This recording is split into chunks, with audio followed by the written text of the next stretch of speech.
Hoya otoria muhithite thiini wa ithabu riaku Ngai Jehova nituonete mawiko maku Ngai ugereire iguru riake Ngai agatwikira maundu mega ma utugina ma magegania Ngai Jehova na ndaririkana ona nene itothe Ngai Jehova mekaga wega hindi ria maratutongoria Ngai maheage ugi mwathani tutwaranage nao wega Ngai nitwagutia Ngai ona ni undu wa department itu no Ngai nitondu Jehova ni ugite cleanness is secondary to godless mwathani na tukiruta wira Ngai turuta twina gitio na tukenete mwathani turathimage Jehova no gatugitira maugwati-ini Ngai ni undu wa ritwa riaku na twacokia ngatho. Basi naomba tukae chini nipatie Jennifer akimaliza patie waziri akimaliza kwa sababu ya mzatuna basi yu governor anaenda mahali akimaliza waziri ndio sasa tupatie governor. Karibu tuendelee na program. Bwana Yesu asifiwe. Good afternoon. Your Excellency, Governor wetu wa Mucheke, the CCs, members of the County Assembly, all our staff, good morning, good afternoon again. Indeed, we are happy today to be here for an environment program to launch different things that we have. But before we begin, I'm going to start with the introductions of the team that is there. And I will start with myself. As you know me, my name is Jennifer Musyoki. I'm the Chief Officer in charge of Water, Environment, Energy, and Natural Resources. And in here, Your Excellency, we are very happy that you're here today. They normally give me a lot of messages to come. And today, you'll just allow one of them to say something, because so that when I come to you with their request, you will also hear. And before we begin, before then we go to the directors. So I'll start with the sub-county Kiambu. Kiambu Environment Team, please stand up. Okay, we have the environmental officer who is there. You can raise your hand. He is called Murimi, and this is the team from Kiambu. But they are more than this, they just came representative. Then let's have Kiamba team. The Kiamba is there. We have the environmental officer, Celestine, who's standing in for Grace. And she's on maternity leave, but Celestine is holding fort. Then we'll go to Limuru team. Yes, we have Pamela, who's our environmental officer, and this is the team from Limuru. Then we'll go to Larry. Let's have Larry. Larry is there. We have Mary. You can raise your hand. She's our environmental officer in Larry. She's also an expert on asbestos disposal. And we're hoping you'll come and hear the presentation that she has. And that's a team for Larry. Then we come to Kikuyu team. Kikuyu, the environmental officer is aware on a court issue. Just somebody they have arrested, but that is the team. He's called Elid and is not here. Then let's go to Riro. Riro, we have two. We have Riro in upper Riro. Then we have the team for Githurai. We have Romano and we have David. You can raise your hands. Those are our environmental officers, and that is the team. Then let's go to Juja. Juja, he's the team. We have Kiaria, who is the environmental officer, and this is the team. Then we have Gatondo North. Gatondo North. The environmental officer, you can raise your hand. That's Kianya, who is the environmental officer in Gatondo North. Then we have Gatondo South. Oh, this is Gatondo South. Now, Your Excellency, you'll notice you have two people. To tell you, we have shortage of staff. He's manning both sub-counties, Gatondo North and Gatondo South, the same environmental officer and the team. Then we have Gedongori. Gedongori, we have Wangari. You can lift your hand, that's our environmental officer, and that is the team. Is there a team up there? Then we can go to Thika. Then Thika, we have two environmental officers because of this magnitude of the work. We have We have Musyoki and we have Teresia. Please lift your hands. This Teresia, you can have a seat. Thank you. Teresia and some of the 4 environmental officers, you have recruited them recently and we want to appreciate your excellency. Is there another team? I have the Kingori team. Did you get the Kingori team here? No, but we have the Kingori team because we consider Kingori like a canteen sub-county. We have Director Kimani and we have Director Monica. They are the ones that lead the team at Kingori and they are there as well. Maybe the directors now can stand in our department. Yes. Oh, sorry, Kabete. Maybe, sorry, Kabete. Kabete, the machine is there. The Kabete Irungu, yes, thank you. That is the team in Kabete. Yes, I believe I've covered everyone. Apologies. Then, of course, our directors. These are our directors.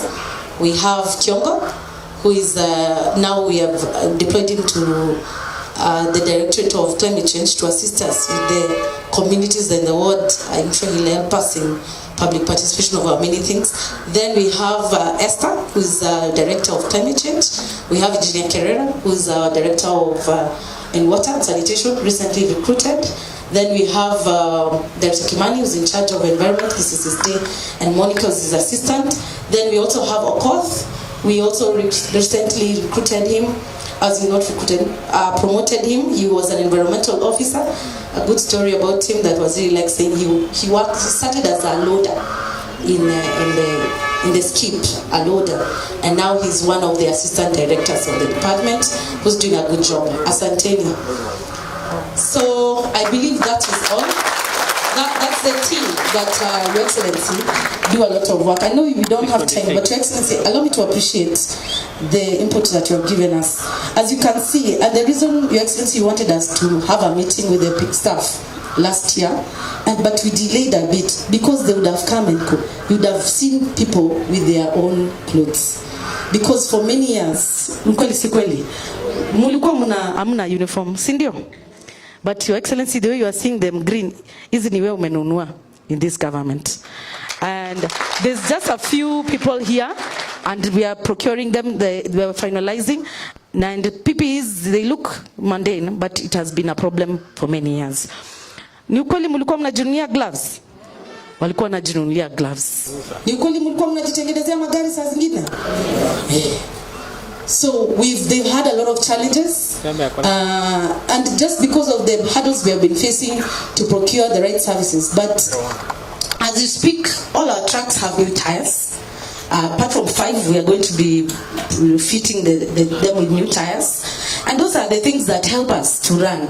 Unaweza sema kumechafuka ni kuchafu, lakini tukikosa the basics, we will not be able to succeed. So they are now well equipped. They have all the PPEs that they need to do ndio waweze kufanya ile kazi ambayo wataka.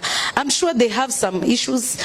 I would call just one. You hear one who's the representative. Muridi yuko ama nani atawaongelelea?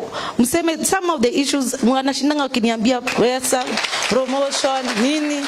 Wacha wakuambie ndio nikikuja na karatasi yao wasainie uko umeshasikia, si ndio? Habari zenu. Governor, waziri and your office, asante sana. Hii karatasi nimekuja nayo nitakwambia ni ya nini. So tukianza, Governor, congratulations. We have never had a chance since you were elected to come and say thank you, congratulations for being elected as Kiambu 4th governor. We had a date during campaign. Waziri na Tom ni wa union walituambia fanyeni wa Matangi campaign chini ya maji, akipita before he will be sworn in tutakutana aseme asanti. Hatujaiona.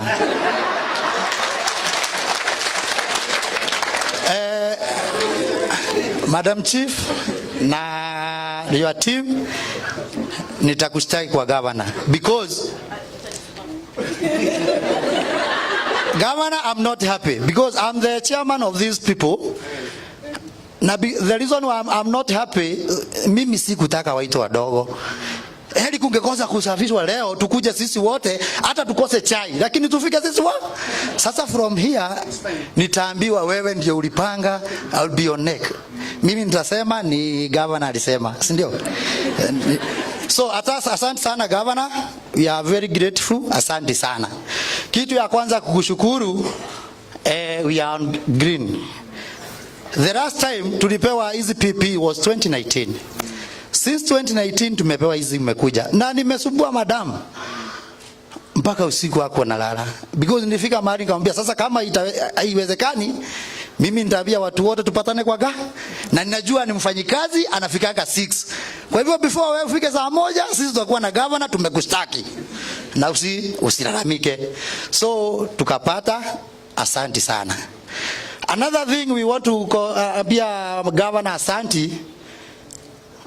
Najua watu wengi watafurahi. Now we have sanity in our department.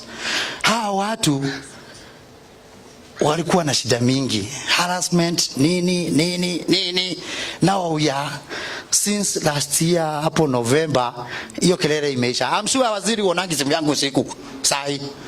Madam uonangi SMS yangu usiku because I was not calling madam, unajua ni somebody's wife. Lakini nilikuwa namsumbua mpaka saa 9 usiku saa 7 because hawa watu wamekuwa watu wa kufinywa kusukuma pale. Now we have Kimani. Shida ya Kimani ni moja, aratulithia wira muno edo kwa imagera ikomi na tole tenda kumira mugwanja inyanya reu Kimani ni twago cuka ni ukumenya uri ogwika ni mukwira na gavana. Another thing, sitaki kwa madam nipe tu dakika kidogo. Wacha sasa tutoke kwa kufanya asante tukuje pande hii sasa tustaki governor. Governor hawa watu unaona hapa kama sio hizi kabuti, ukiwaambia mtu atoe kabuti wengine nguo ni za kuomba. Shida ni moja. Despite ya kuwa ndio wanasafisha Kiambu inakaa clean and green. Na hapo kwa wewe yako unasemanga making Kiambu great again, uongeze clean and green. To making Kiambu green and hawa watu they are the last in the job group. Wako pale chini. Wako job group B. Wako job group B. Zakayo wakichukua zake, I think mshahara yao wanapata na kitu 17,000. At this economy, at this time of 20. Hata siku wanajua. Hawa watu ndio watu wamefinywa zaidi. Na hawa watu governor ukikuja asubuhi ndio unawapatanga kwa mtaro. Ndio unawapatanga, ndio unasikia chief akisema hakuwa na gloves na ni kweli hatukuwa nazo. Hawa watu gumboot ni saa hii tu azinuki. Otherwise kama ni mbele wangekaa hapo, wangekaa huko because miguu ingekuwa inanuka zaidi. So despite that ndio wako pale chini kabisa job group B. Tafadhali governor ukikaa chini because unajua chief ako hapa mtaenda mseme waende job group wa promote to at least tafadhali. Another thing yenye wako nayo ulituambia ama vinyo tulisikia na wakati ya COVID, environment is also added as a essential department. So that's why hawa watu wanafanya Saturday, wanafanya mpaka 6, unapatana na gari zikienda kumwaga takataka saa 1, hakuna allowance. Hatutaki allowance. Atile ya kupewa weekend. Governor payslip ya hawa haina kitu inaitwa allowance hata moja. Haina. Despite ya kuwa ni essential and the risk they take na ile mashida yote, they don't have any allowance. We are requesting humbly tupe hata kama ni hardship ama risk. Tafadhali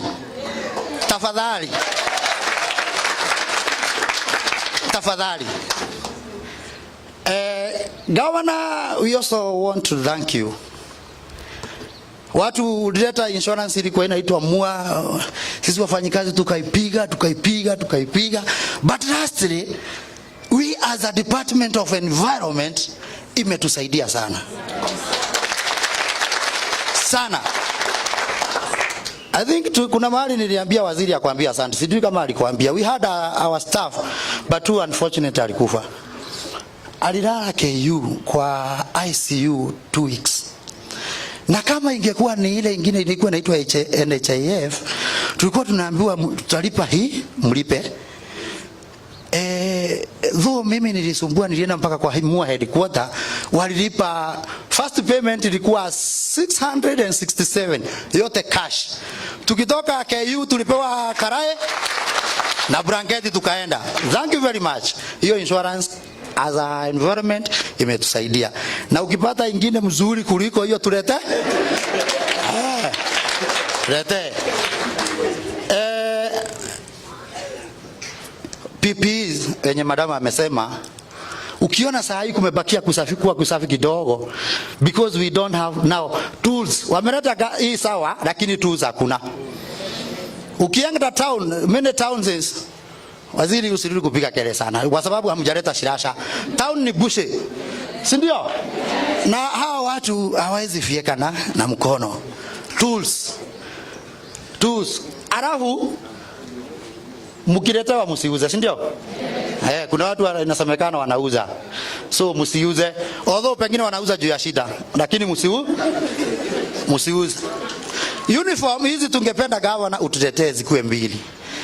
Ndio nikiosha hii, ninaacha kukausha usiku na makaa, kesho na vaa ingi. Isizeeke haraka sana, si ndio?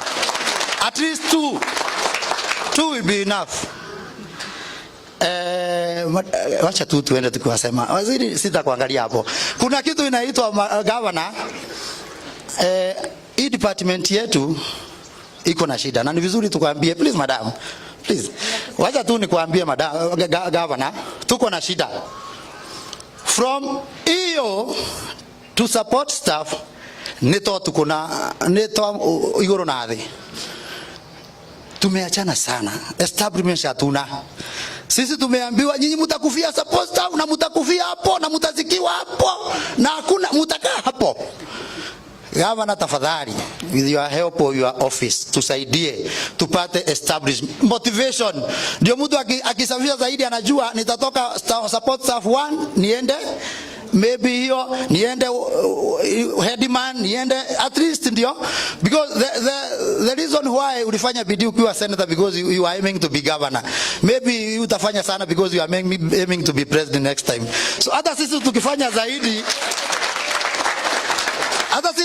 zaidi, let's aim something.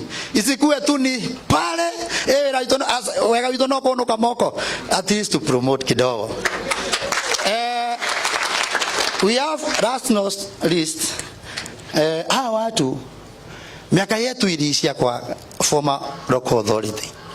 Watu wengi hapa, like me, I served 15 years cashew in Ruiru. Miaka yetu imeishia hapo. Ndio ukiona hata mimi unaona niko na nywele za white saa hii. Tukipewa kitu ilikuwa inaitwa personal number, our years ilikuwa imeenda sana. Ni vizuri tujibebe, alitusaidia akatupea. Sasa tukakaa hapo. Tumekaa hapo. Stagnation. Tumekaa hapo. Hatujatoka. Tafadhali tufikirie. Ukilala Mungu akuguze, urote na idwe. Auto promote. Kuna kitu tunaita gratuities.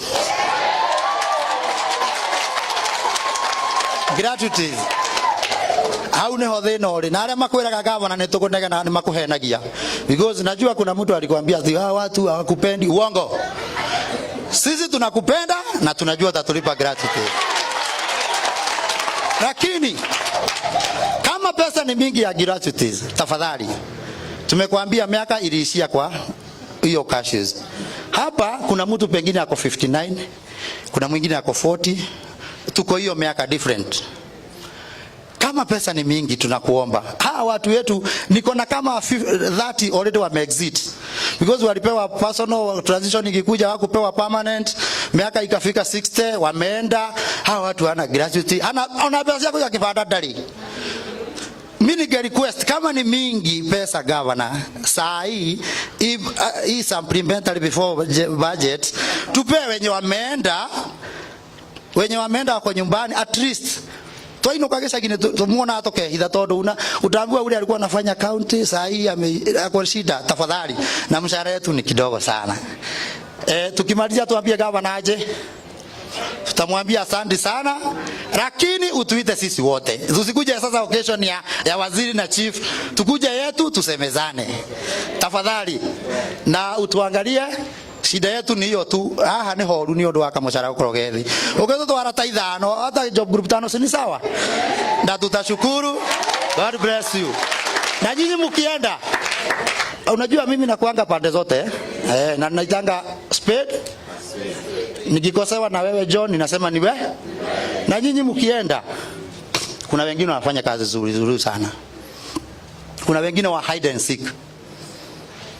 Staki mimi, unaona niliingia nikakuja between staki director wafinye na pia nyinyi mpe EOs ample time tu ndio wasaidie. Mfanye kazi kwa bidii. Ndio governor akipita hata stahili kuambiwa na watu tunafanya yataona. And I think governor for that 2 years umeona ka change kidogo. Tutaenda pole pole na sasa hii kwa sababu hakuna matusi muwekelee bidii. Mfanye nini? Mfanye zaidi, si ndio? Asanteni sana. God bless you. Asante.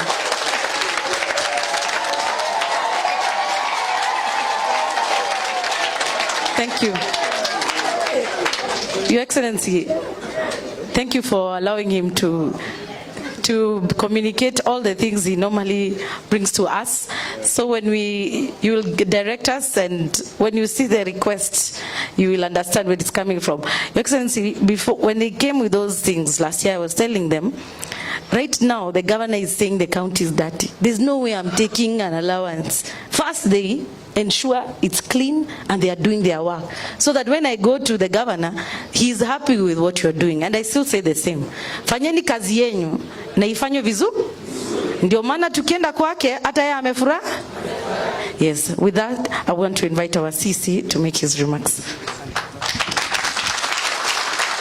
Asante, Your Excellency, and the MCAs available, who are here today. Na watu wangu, hamjambo? Hamjambo tena? Mungu asifiwe. Are you happy today? Yes. Thank you. We promised and we have delivered. Sidio? Tulisema tutakuja na governor awaongeleshe kwa sababu nyinyi mmetuma, and today we are here. Governor, mimi sitasema mengi kwa sababu my CEO amesema, and Mureithi sikuwa najua utakuja kunistaki hivyo yote. Vile nilikuambia tufanye, lakini tulifanya kwa sababu tulikuwa tunataka uongozi mwema, sivyo? Na tulipata. Mimi nitafanya mambo mawili. Governor, I would like to start by thank you because you have tremendously, kwa nguvu sana umenisaidia na umesupport this department. I was even praying, I wish you were the founding governor, because where we are today is not where we would be, because you have seen it. Ulikuja na ukaanza kitu inaitwa clean up. Tupigie governor makofi. Because watu walifikiria cleaning county ni kazi tu ya department yetu, lakini alisema ni department zote. The second thing akafanya, nikaenda kwake nikamwambia tuko na shortage ya watu kazi ya wafanyakazi wetu, and graciously akatupatia some staff. Can we have the new staffs starting up? Governor, we had about 11, 4 from this department, 4 from the forestry, and 2 from climate change. The new ones, wako wapi? The new ones, Governor, these are your staffs. They came with you. Some of them we have promoted. Thank you. Can we appreciate Governor for that? Governor, if you may remember, ukikumbuka vizuri sana tulikuwa tumeketi hapa. Mambo yale yalikuwa yanafanyika hapa kaunti hii. Wakati hao watu wangu wanastaafu, badala ya sisi tupewe watu wetu, wanawekwa department ingine. That is why we suffered a lot. But at least today, wakati nimekuja kwako, nimeona umetusaidia. So I wanted to appreciate you for that, Governor, and we really feel that now this department is really taken care of. Hiyo mambo Mrithi amesema, ni wao hata siku wanajua atakuja kusungumza. Sisi mimi na have this what is called open democracy. Watu wakuja watueleze. Lakini kuna wakati tulikuwa tunasikia kuna watu wanafinyiria wengine, na nikaita yule Mrithi, nikamwambia atuambie. but today we have an open policy. So Governor, thank you because of that. Halafu Governor, ningetaka kushukuru hawa watu. In early mornings every day, watu ule utapata either enforcement ama hawa. And what they are saying is true. They work in very, very difficult situation. So, wakati na nyinyi mmeambiwa tuingie kwa RRI, wakati Governor utapata kitu, hata kama si yote, tuite asaidia hawa watu. Wametusaidia Governor, and I know they are doing something great. So, hata nyinyi tuwabieni pale tunaweza pata pesa, kwa sababu wenu wanajua.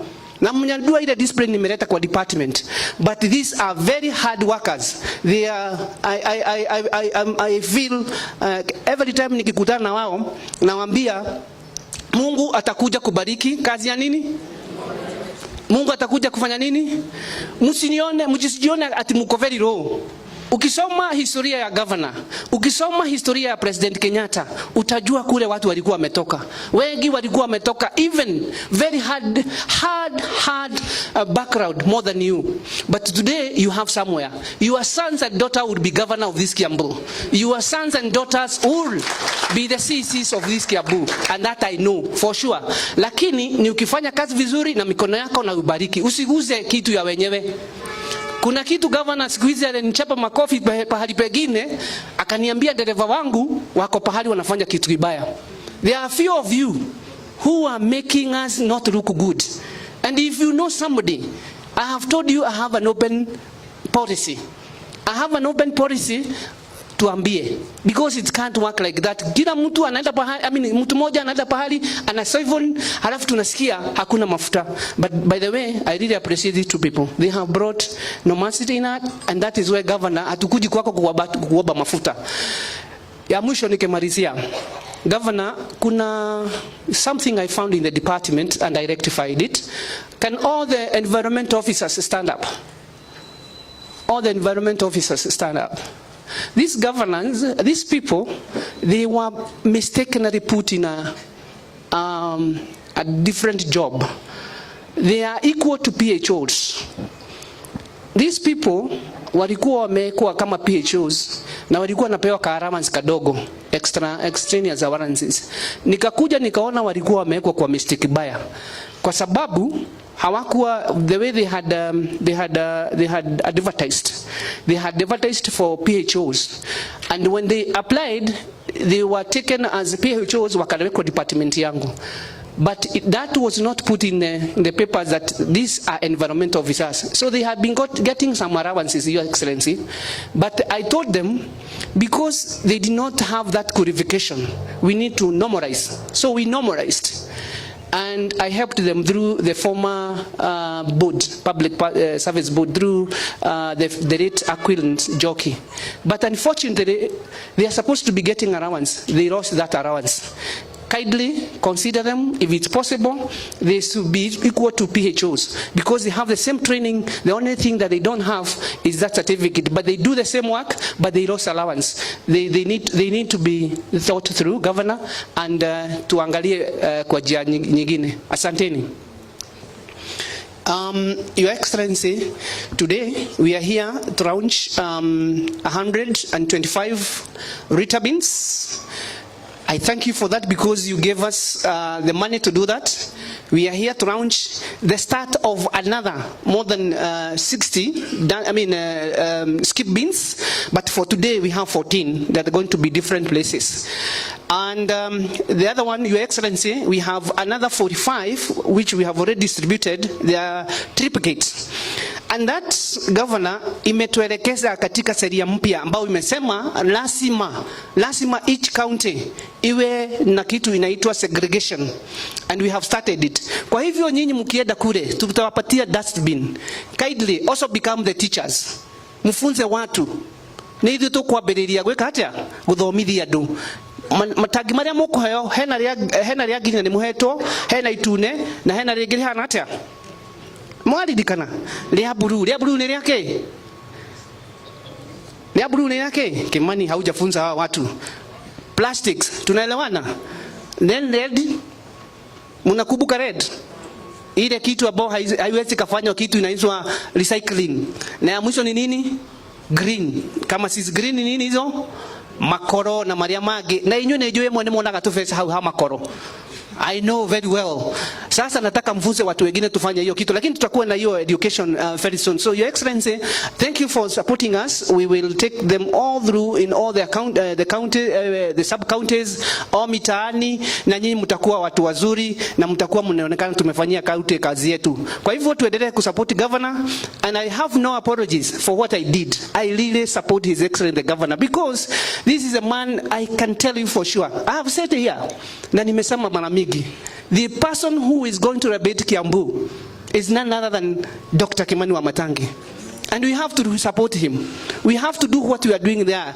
Don't feel ashamed for what you do if you are having a good cause. With those few remarks, tuko pamoja na Governor, I would like to invite you to address these people. Thank you, Your Excellency.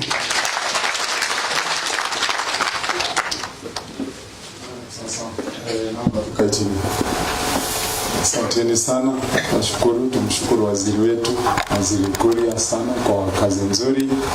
Tumshukuru msaidizi wake Chief Officer wetu Jennifer.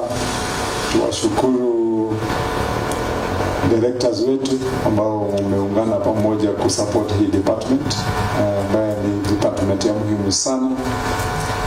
Pia tuwakaribishe hao viongozi wenzetu hapo tuko nao, nitawauliza watasimama hapa tu ndio pia tuweze kuwajua, ambao wanatusimamia kule kwa county assembly. Tuko na kiongozi hapo majority leader anaitwa Mheshimiwa Mucheke wa kule Juja. Hapo tuko na Mheshimiwa Rahab, nilimwona akiwa nasi.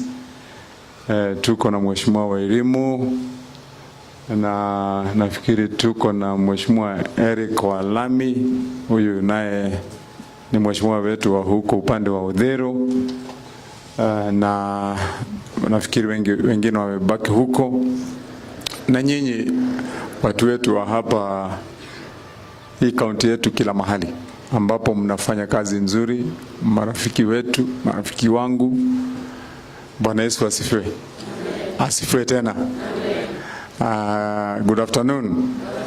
Situsalimiane na salamu zake Mwenyezi Mungu. Najua mumekaa kidogo kwa vile tulikuwa na kazi huko ndani, na rafiki yangu Kuria aliniambia kutoka asubuhi tulipanga ya kwamba siku ya leo tunataka tuje tufanye hii commissioning ya hizi bidhaa zote ziende kule mitaani tusaidie watu wetu.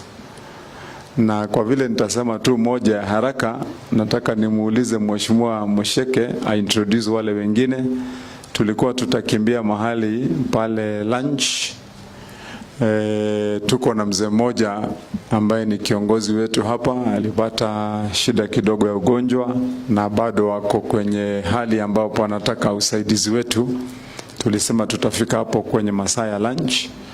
Kwa hivyo hatutakaa sana, lakini nitasema moja ama mbili. Kwa hivyo Mheshimiwa Mucheke.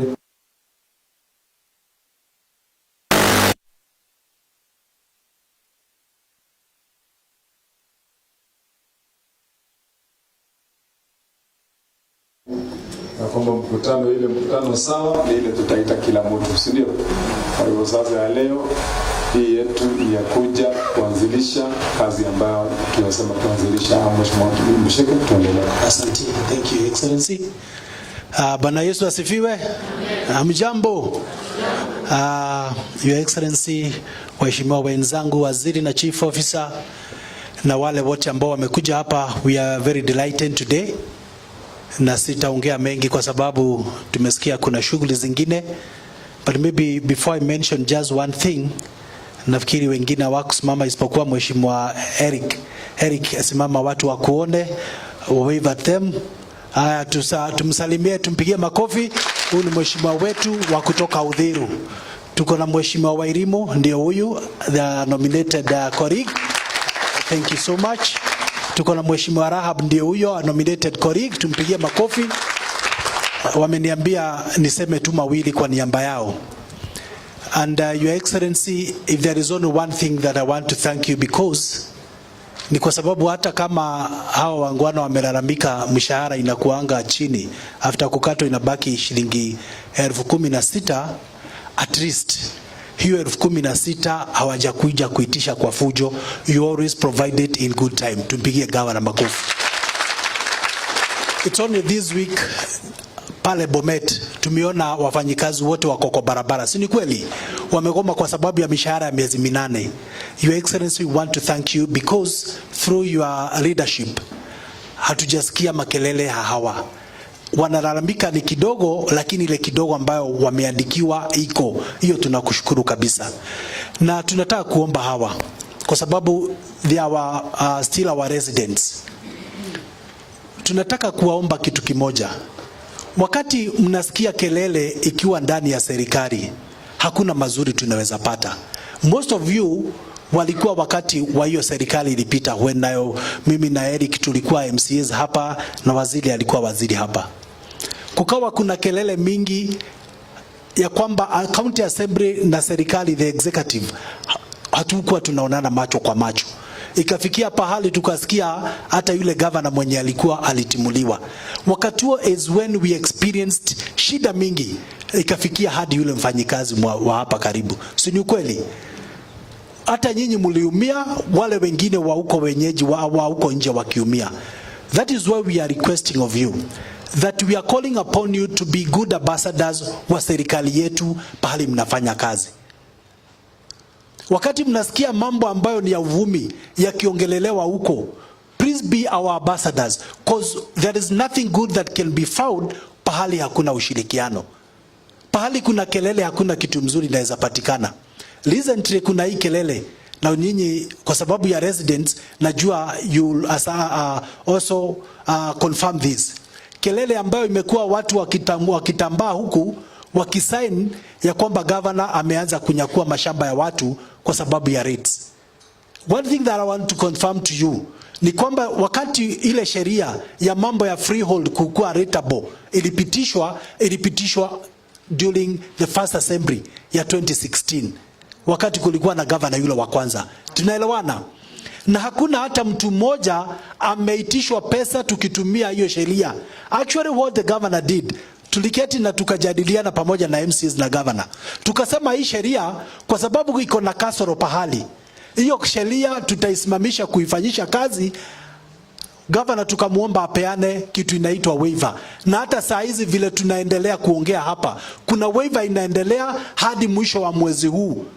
Kwa hivyo tunataka you being our ambassadors, wakati mnasikia kelele ya uvumi na uongo ikisemwa kule mashinani, ambieni watu wetu ukweli ya kwamba kuna waiver inaendelea na tumewatuma, me being the majority leader wa ile county assembly yetu.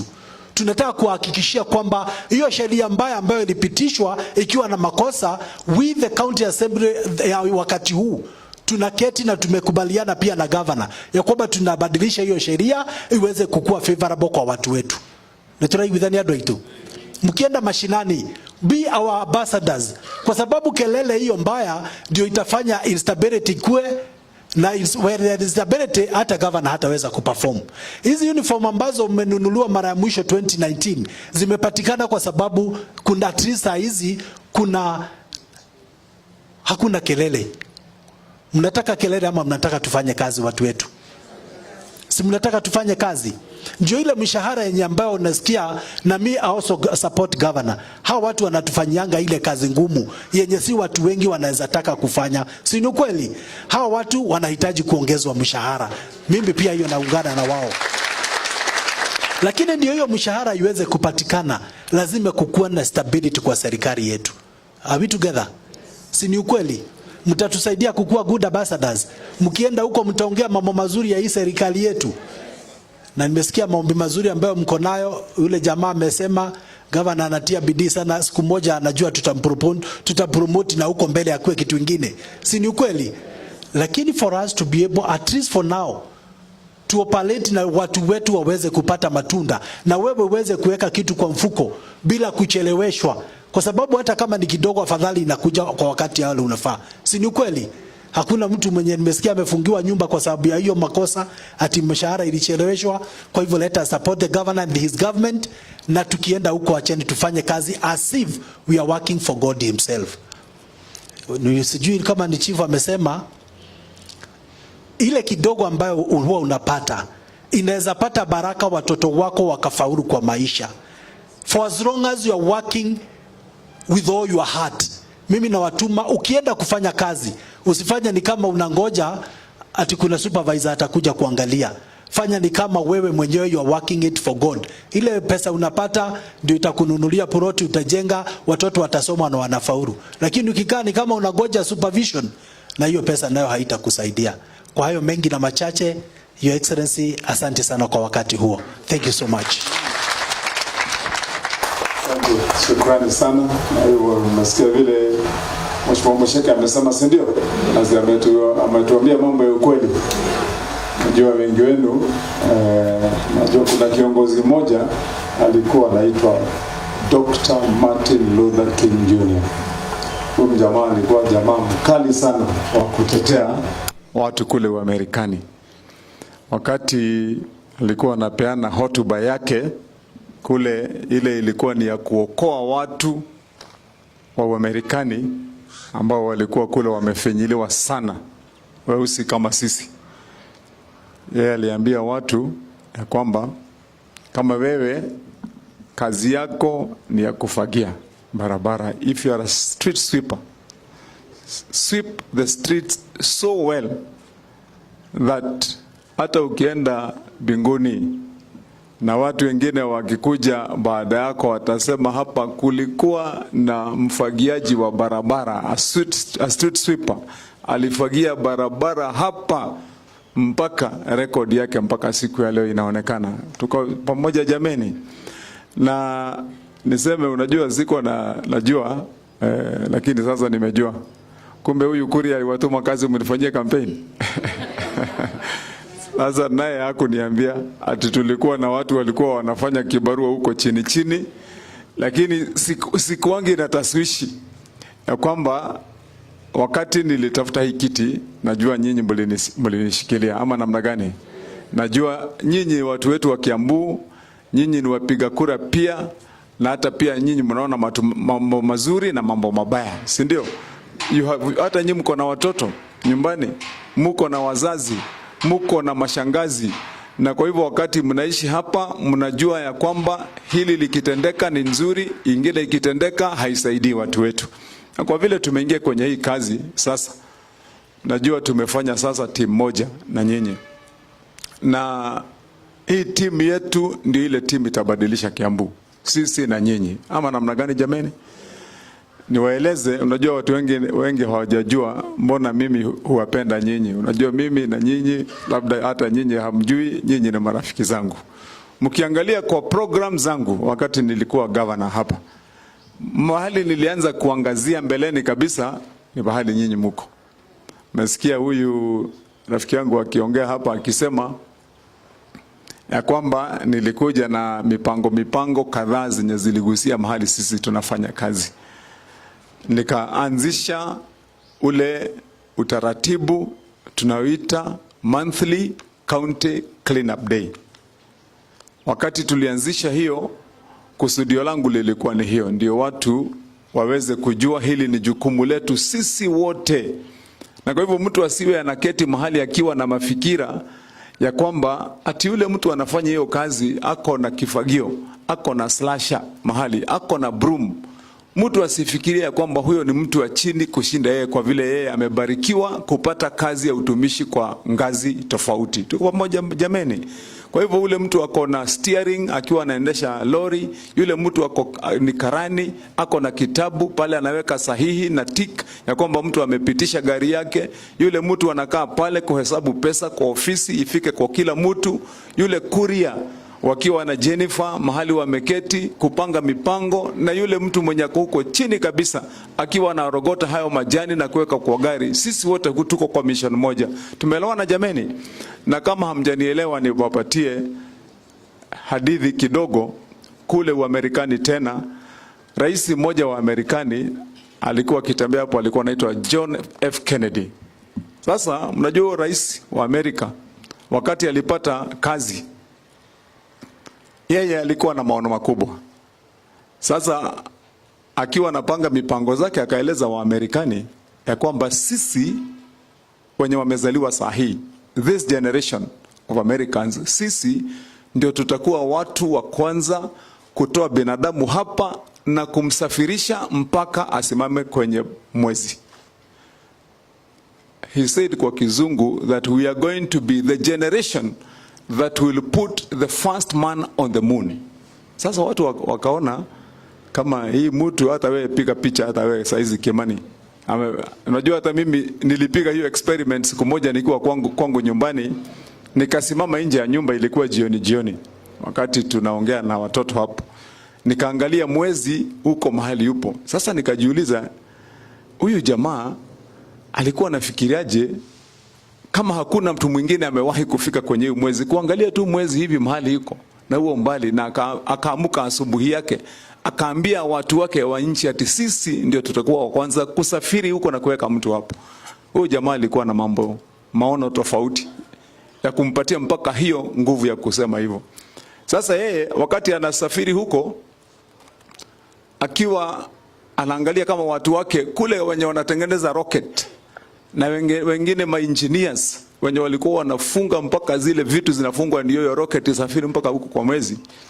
Wakati akisafiri na kutembea huko kuangalia watu wake mahali kunaitwa NASA. NASA ni sio ile ya Raila.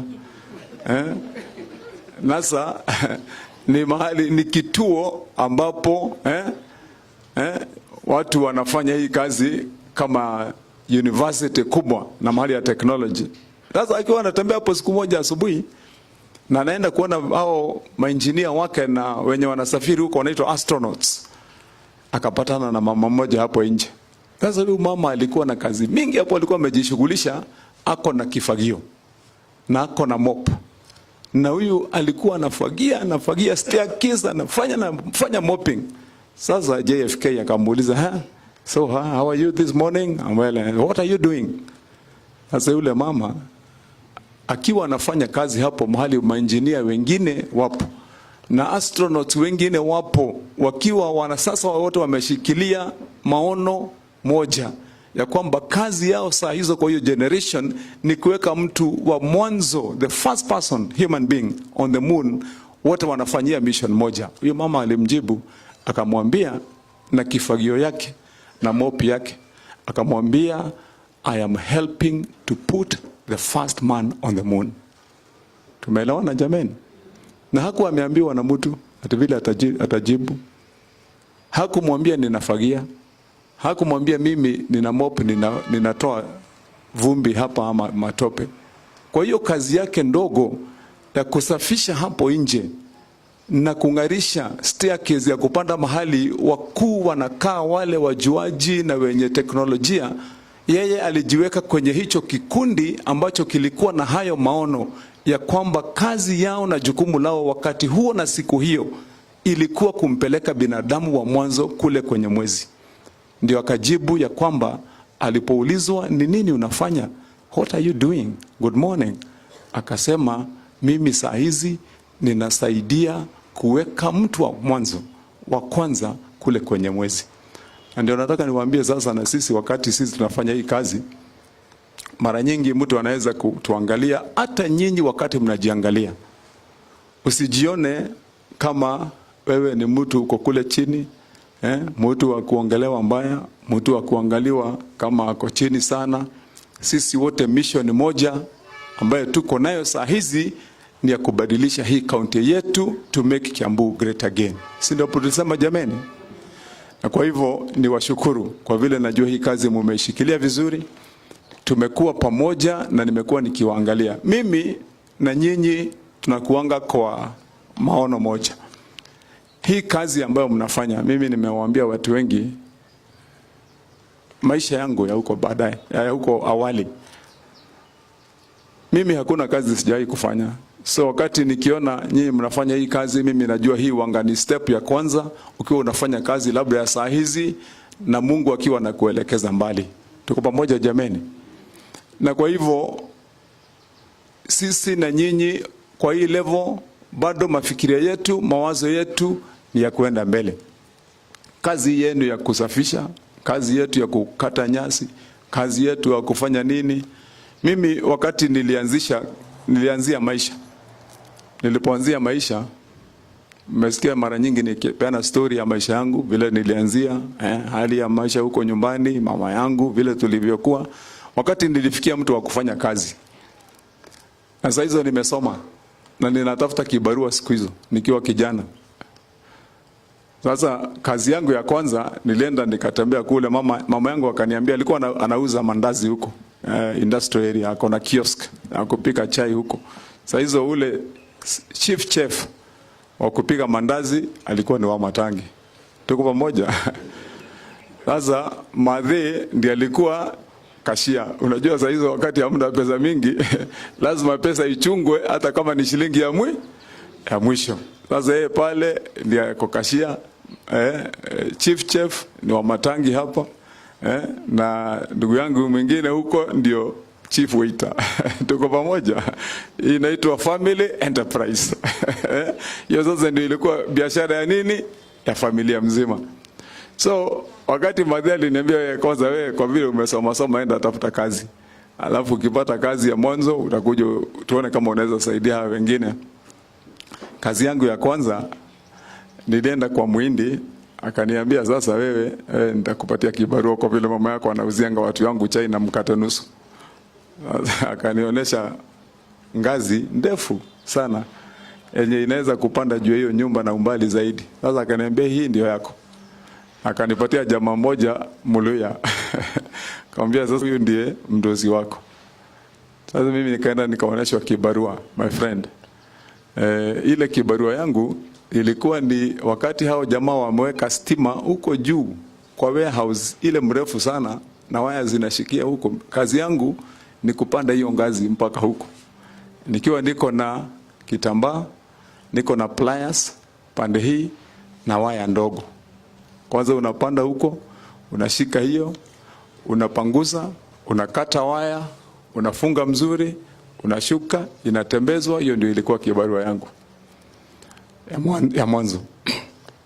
Na kwa hivyo sasa mimi nikiona hii level yenye tunafanya kazi sio ati ni kitu yenye hatujafanya, lakini Mungu huanga ni mwema. Hata wewe wakati mahali upo, wengine wenu mko young, wengine wetu sisi tuko old, baraka yote huanga inatupata kila mahali mtu hapo. Singependa muwe mnajiona kama sisi nikiwa gavana wenu ati tuko mahali ambapo nyinyi hamwezi fika, na sio kama mko mahali ambapo hatufikiani. Na kwa hivyo hayo mambo yenye yamesemwa na huyo kiongozi mwenye anawasimamia, ningependa niwaambie kwamba ni mambo yenye mimi naweka kwa roho. Wakati nikiona mmevaa green namna hii, mko hivi, mko smart, hata mimi nafurahi.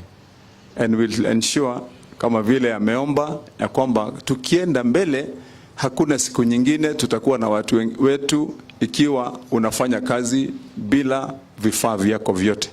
So we'll make sure kama ni hizo tools zote, na Kuria anajua wakiwa na Jennifer ya kwamba there is no day in fact Kuria akiwaeleza vizuri, mimi napigananga nao kwa ofisi nikiwa ninawauliza mbona mnasema kuna clean up na sijaona mkiwa mnaniletea barua ya kusema mnataka kununua broom na kununua hizi vitu zingine, watu wataenda kusafisha na nini? So hata nyinyi kwa hii kazi yenye tunafanya daily, hiyo rule ni the same. Kama ni mtu akienda kufagia, usiambie mtu aende akafagie na hujampatia vifaa. Usiambie mtu aende akakata nyasi na hujampatia vifaa. Usimwambie mtu aende kule na hujampatia, kama ni mtu akukaa kwa vumbi ukose kumpatia gloves na mask. Ama namna gani jameni? Ndio kwa vile ni binadamu. Kwa vile ni binadamu. Ndio ule mtu akifanya kazi hakikisha kwamba anafanya kazi kwa level ambayo inampatia ubinadamu wake. Ya pili ni hayo yenye tumeulizwa, vile tunaweza kuangalia maarifa kidogo ya kuona vile maisha yetu itakuwa mzuri kwa upande wa compensation. Na kwa vile nani amesoma mambo kadhaa hapa, na akasema ya kwamba hiyo gap kutoka kwa Kuria kufika kwa ule mtu wa mwisho pale ni kama kutembea kutoka Nairobi mpaka Mombasa. Si ndio amesema hiyo chain ni mrefu sana. Na tuangalie vile watu wanaweza kuwa wanapata angalau ngazi ya rahisi yenye unaweza kupanda. Na mimi naamini kwa hayo ya kwamba mtu akifanya service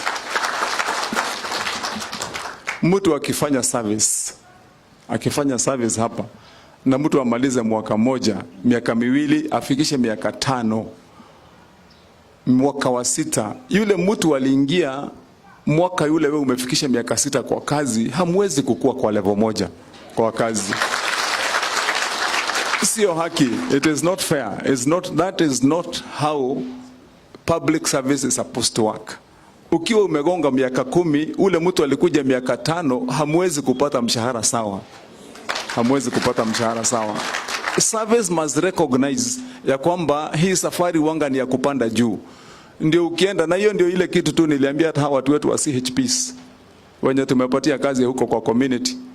Hawezi kusema CHP amefanya miaka 20, anajua mpaka kutoa mtu mpaka kitu iko kwa macho ndani ama iko wapi kwa level moja na yule ameingia jana. Same thing with our service. Na nataka nimwambie huyu rafiki yangu Kuria na Jennifer, nyinyi mjue kuchunga watu wetu kwa utaratibu na njia ile sawa na ya ukweli. Ama namna gani jameni? Ile kitu hatutaki ni shortcut ya kusemekana ati huyu ni girlfriend ya fulani, huyu ni boyfriend ya fulani, ama ni aje. So ati unapata alikuja jana na ndio supervisor wale watu walianza kazi miaka 50. Si tumeelewana namna hii? This is a ladder. It's a staircase. Hiyo ndio mimi naambianga watu kila saa, hata kwa mahali mimi nafanya. Mimi ni mwanabiashara kabla sijaingia kwa siasa, na niko na wafanyikazi zaidi ya 350 kwa sasa. Hao watu wakiwa kazini na waambianga jameni, hii ni ladder ya kupanda juu. Tuko pamoja. Hauwezi kufika hapa chini na uruke mpaka huko. Hauna mabawa. Tembea kama watu wengine, utafikia wapi? So sasa, kwa hivyo wewe Bwana Kuria na watu wetu wenye mko hapo, mjue ya kwamba hiyo ndio policy yangu. Na sitaki kupata kesi kutoka hapa kwa hawa watu wetu wakiwa wanasema kweli mtu amejitolea na hapati haki yake. Hiyo staircase inatembeanga miaka na malipo. So zote mbili zinakuwa zinapanda pamoja na ule mtu anapanda. Ama namna gani jameni? Wakati niliingia kwenye hii kazi, sitakangi kurudia sana, lakini ni mzuri kusema kwa vile ni ukweli. Wakati mimi niliingia kwa hii kiti ya governor, hata deputy governor wa kwanza, mimi ndio nimemlipa gratuity yake. Governor wa pili, mimi ndio nimemlipa gratuity yake. Governor wa 3, mimi ndio nimemlipa gratuity yake. Yes. I'm the one who paid. Na wanajua. Hata maofisa wao wote mimi ndio nimelipa gratuity. Sasa nataka niseme hivyo kwa vile kama mtu anafanya kazi hapa, lazima tuulizane kwa terms za mtu ambaye ameingia kwenye hii kazi. Kwa kama ni contract, sisi siku hizi tulisema mambo ya cashew, hatutaki cashew. Tuko pamoja jameni? Sijui kama tunaelewana vile mimi nasema. You have to be, even if you are working on cashew basis, you are working on a contract. Sido tulisema. Na Bwana Kuria, hiyo contract inakuwaga na mambo yake ambayo inatembea naye. Contract iko na recognition ya gratuity. Ama namna gani jameni? So hayo mambo lazima yatembee pamoja kwa hiyo safari. Na kama mtu amejitolea kufanya kazi, kama ni contract yako ni ya 2 years, na you are really working na performance yako inaonekana kwa record na huduma yako ipo, then there is no discussion or any reason why any person, hata mimi kama governor, nitakuja kukata contract yako. My duty is to renew that contract ndio uendelee na kazi. Ama namna gani jameni? So hayo mambo nataka muwe mnaelewa, na ni vizuri kwa vile sasa nimekuwa governor kwa mwaka mmoja, tujue ya kwamba ni vizuri watu kuelewana. Ujue ule mtu mna deal naye, mnafanya kazi naye yako namna gani. Ningependa mnielewe, ndio tuweze kutembea hii safari kwa urahisi. Na mimi najaribu sana kuwaelewa. Mimi muelewe ni ule mtu mwenye hapendangi mambo ya kona na mkato na uongo mingi na sarakasi. Hiyo mimi sipendi. Mimi natakanga mambo ya ukweli. Tuko pamoja jameni. So watu wakifanya kazi ya ukweli, mkuwe watu wazuri na mkuwe watu wa kufanya kazi. Kama ni masaa yako ni saa 2 mpaka saa 11, ingia kazi saa 2. Ama namna gani jameni? Kama ni mpaka saa 10, fanya mpaka saa 11, piga kalamu na uweke sahihi alafu nenda nyumbani. Usikuje saa 5 alafu utoke saa 7 na utarajie tutakuwa marafiki. Tuko pamoja jameni. Na mimi pia sipendi watu wakihadaiwa. Ndio mnaona sasa ukienda nyumbani kama uko na mtoto wako sasa ako nursery, ukiwa mzazi hapa utasikia governor alipea mtoto wako mayai asubuhi. Ama namna gani jameni? Na utasikia kutoka ile wiki inakuja governor alipea mtoto wako paketi ya maziwa. Kutoka ile wiki tunaenda. Ndio utasikia sasa governor wenu kama wengine mtu anataka basari, governor alipeana basari mara 3. Hii mambo inatokanga kwa vile watu wanafanya kazi kwa kuwajibika na kufanya kazi kwa ukweli. Tuko pamoja? So yale mambo yenye nyinyi mnauliza, mimi nitakubaliana na Kuria ayapange mpate hayo mambo, ndio hata nyinyi mfurahie kukua wafanyikazi wa hapa. So tuende namna hiyo, tutashirikiana. Na mkiniona wakati mko job, hata mnani wave saa zingine mnanisalimia bwana. Unajua saa zingine mimi napitanga huko nikiwa kwa gari, mimi naona hata ni kama hamnijui. Sasa uko na uniform yetu ya green, si uniinulie mkono na mimi nitakuinulia tu. Ama namna gani jameni? Na sisi sio maadui, sisi ni marafiki, na usiniogope. Mimi sikuagi na chuki na mtu. Sawa? Shida yangu ni ule mtu tu anajaribu kutudanganya, mwenye afanyi kazi, ule mtu anatupangia, ule mtu anaendesha mambo mbaya kama hiyo. Nasikia Mucheke akisema hapo, watu mimi sina haja nao. Watu watatuharibia, na tuko na muda mchache sana. Tuko na miaka 4 imebaki. Na tutaulizwa maswali na wananchi. Ama namna gani? Wacha hata hiyo. Tuko na muda mfupi, kwa vile baada ya miaka michache we hautaweza kuvaa hii uniform umevaa green. Utakuwa nyumbani. Lakini swali itakuwa, mbona wakati uliketi hapo ukavalia na ulikuwa na jukumu, ulifanya nini? Ama namna gani jameni? Na mimi natakanga kuacha rekodi kila mahali nikienda. Sidhani kuna mahali ambapo Mungu amenipeleka kwa maisha yangu na saizi naweza kurudi nikabakia huko nikiwa nina swala. Na kila mahali mimi hupita nikirudia ninawachanga kama nimewacha rekodi ya kazi nzuri ile tulifanya. Hii kwa hiyo kazi yangu ya biashara, nikienda kwa zile biashara zote nimewahi kufanya kwenye hii nchi, narudianga huko, kila mtu akifika huko anasema wewe ndio ulikuwa wa kwanza kuanzilisha hizi. Wewe ndio ulikuwa wa kwanza kuanzilisha hii. Sasa hiyo rekodi nataka iendelee hapa kwetu kaunti ya Kiambu. Tukimaliza miaka hii 5, Mungu atubariki na ingine 5, tufanye kazi. Ama namna gani jameni? Tukitoka hapo tena, kama tutasonga mbele, tusonge mbele. Na tukisonga mbele, Mungu akitupeleka huko juu, tutaenda pamoja na wengi wenu. Ama namna gani? So Mungu awabariki. Sasa ile deni iko tu, ni kitu yenye Kuria alisema ati ama Kuria uliwekelewa na huyu jamaa ule. Alisema tu ulisema ati iko ka token. Ati yenye uliambiwa watu ati wakimaliza kampeni kutakuwa ka token. Ama zina huyu Kuria, hiyo token wewe lazima ukuje uniambie ulisema token gani. Kwa vile mimi sakangi kukaa na deni ya watu, sasa unaniangalia unaona ati niko na deni.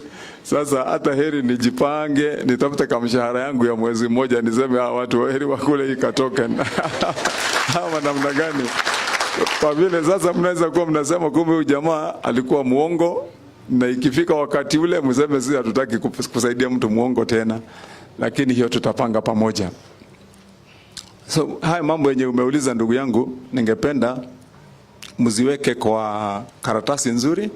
Wewe ndio unashikilia hawa, put all those issues down, patia Kuria, nataka kuiona one issue by one issue, and then to address moja moja, tuhakikisha kwamba nyinyi mnapata manufaa na mnapata benefits, mnapata zile access kwa equipment zile mnahitaji. Ama namna gani watu wetu?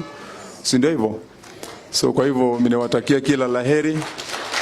Nimwambie Kuria sasa tukiendelea mbele kutoka hapa, hakikisha kwamba watu hawajarudi nyumbani wakiwa njaa kwa vile wako hapa. Yes. Na msikubali tukiwa huko nje, tusikubali tena kuitangwa watu wa kanjo. Tuko pamoja? hiyo jina mtoe kabisa. Nyinyi wenyewe mwambie watu sisi tunaitwa County Government of Kiambu. Watu wache kututanga kanjo. Sisi tumetofautisha ile kazi ilikuwa ya kanjo za siku hiyo na kazi ya leo. Ama namna gani? Hizo kanjo hawako wanawajibika vile tunawajibika. Mnaona sasa tunaenda kuweka dustbins mpya hizi zote, na hizo ni zile eco conscious and eco friendly. Tuko pamoja jameni. Tumelete magari mengi. Huyu Kuria sasa wamepanga na Jennifer, tunaleta ile magari ya kucompact garbage ndio kazi ikuwe rahisi.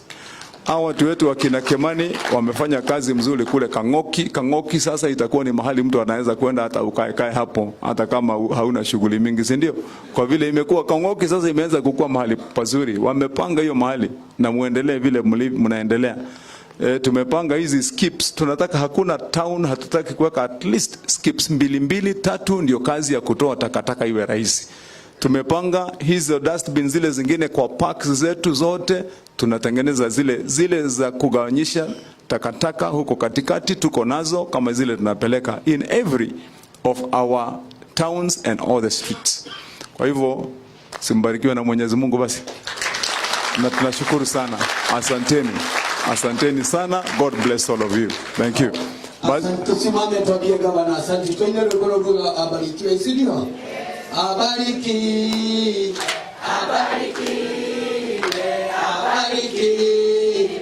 Abarikiwe sana. Alafu naomba tuchukue mikono juu. Aya nyoko huko chukueni. Umechukua? Rudisha nyuma, abia gavana asanti. Chukua mara nyingine. Sauti hivi huko kwa mume date dangi huko tuokelera. Asante basi. Tukimaliza tuko na hapo. Okay, sasa nataka tuende pale tuone gavana akitupatia zile vyetu, lakini pia kuna wimbo wa taifa, na tukitoka hapa tukipa hiyo wimbo wa taifa mko ika yote ni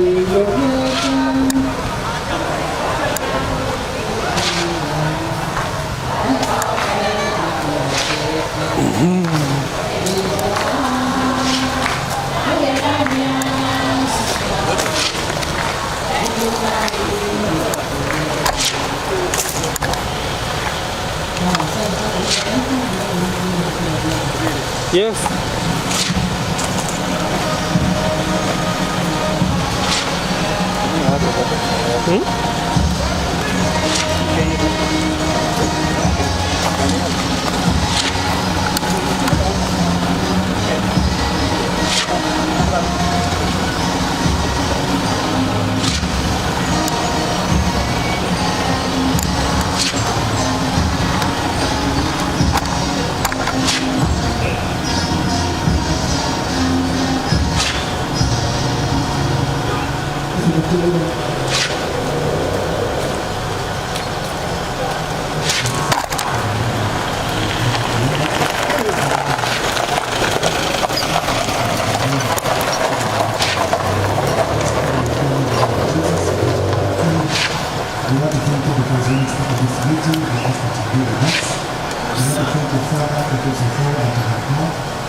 Ndio gari ayu sasa.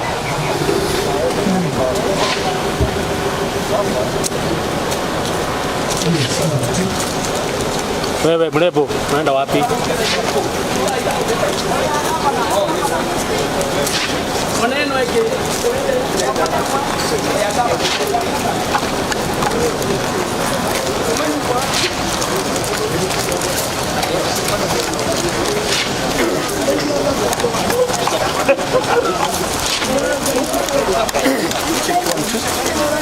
So check 1, 2, 1, 10.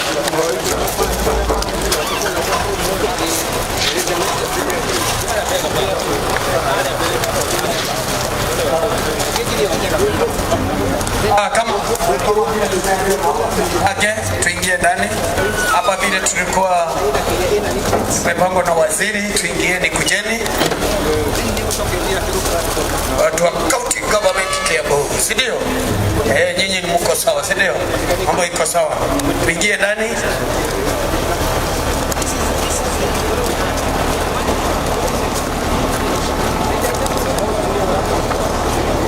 Lagi. Hari ini.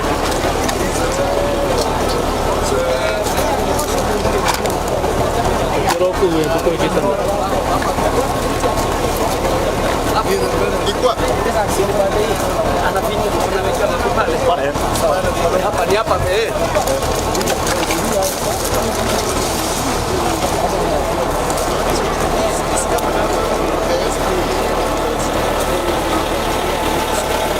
Acha nipatie gavana nafasi ndio hiyo, wakiwa pamoja na waziri au viongozi wengine wote tukiwa hapo pia. Siapa? Hapo pale hapo.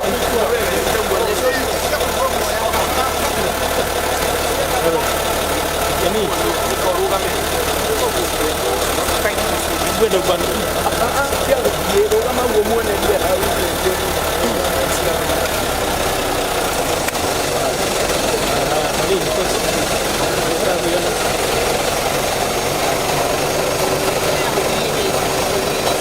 Tunaona kazi inaendelea, tupigie kama mnacho makofi mazuri tukiendelea. Asante. Tuko sawa na gavana kaunti ya Kiambu. Tuko kabisa, tunaendelea.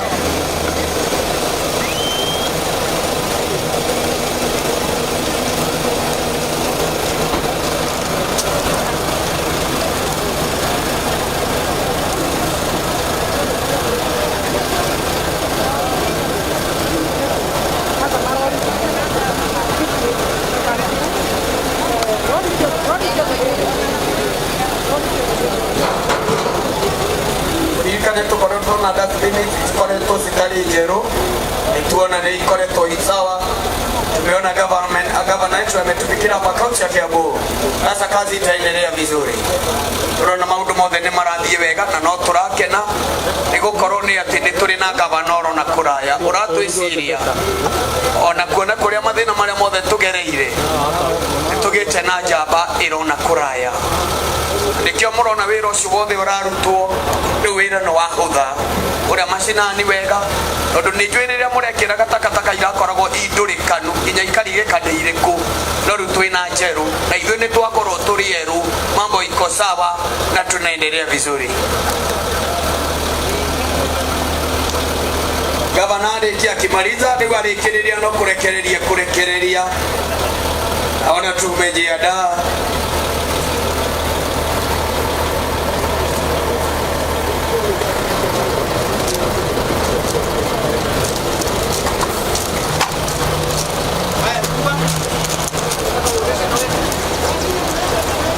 Ayo.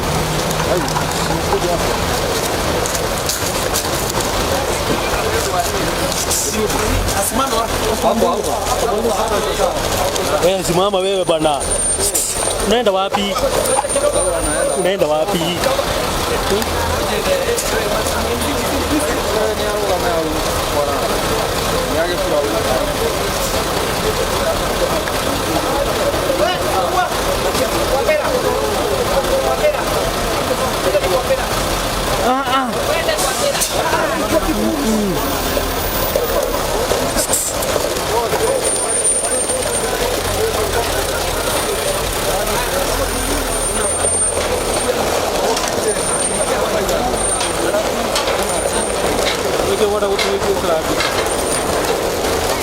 Basi makofi tuendelee, mpigeni makofi, pigeni gavana yetu makofi mazuri. Ni yogua. Gemisi hatumia. Asante. Ni yogua.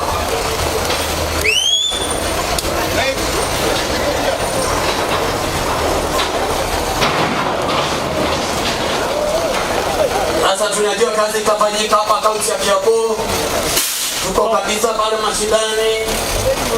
Sub county ni all the sub county. Tunaona kazi inaendelea vizuri. Kwa ward tunaona kazi inaendelea vizuri. Yeah. Wanakumbuki.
Yeni hapo ndani. Yeni kwa rain kwanza. Yeni kwa rain.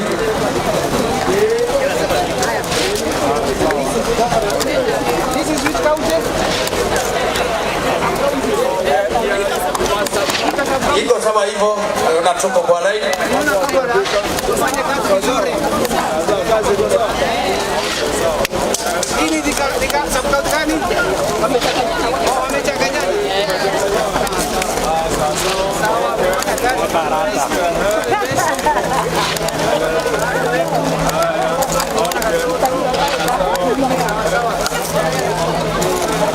Salimieni gavana.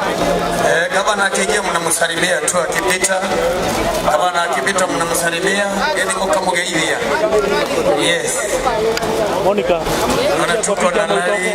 Ingia kwa picha. Tuko na Wangi, tuko na Kikuyu, tuko na Juja, tuko na Thika, tuko na Tunduno, tuko na Gatundu Sawa. Kikuyu, tuko na Kikuyu Kiamba. Niko gavana roka akirora goli ya kurathi.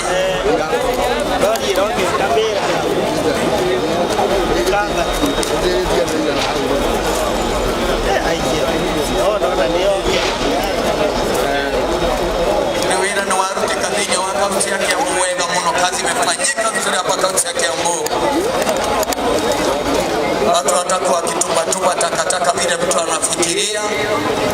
Leo kule turikagia nituonete tondu ni kuoko. Nose we gavana uria uturutire wira mwega thiini wa kaunti ya Kiambu. Gavana tuyonire gavana Kimani wa Mucheke. Na gavana akoragwo mugi tondu akiona andu hahitanu ni oragia akoragwo injinia kundu guothe. Ona tena ni kuuria. Sinaona pia tuko sana tuendelee vizuri.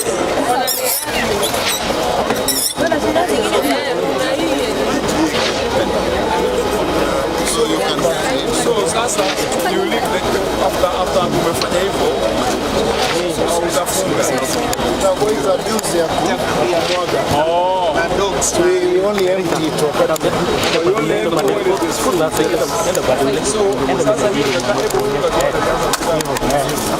so it's not long lakini hapa hiyo kimchunge basi hiyo hapa na ofisa kama dereva wa we will have a team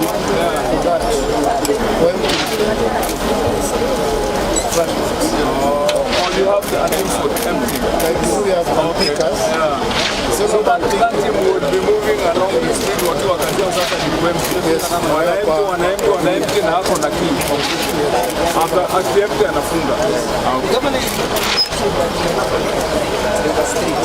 Yeah.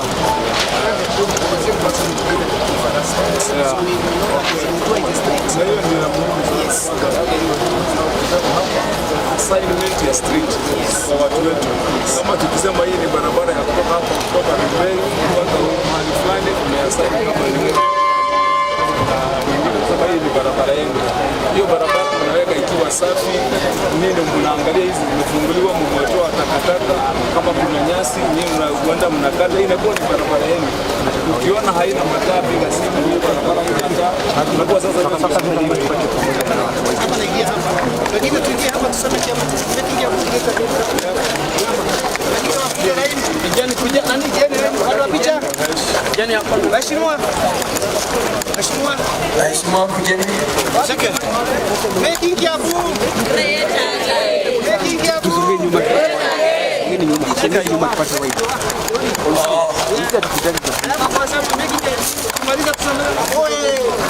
Acha tuanze 1 2 3 1 2 3 start.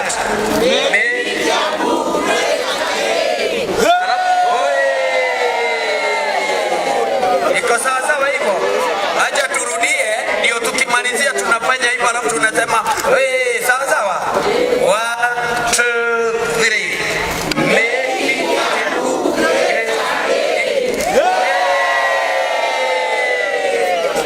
Asante. Iko sawa si ndio? Sawa sawa. Hiyo ndio slogan.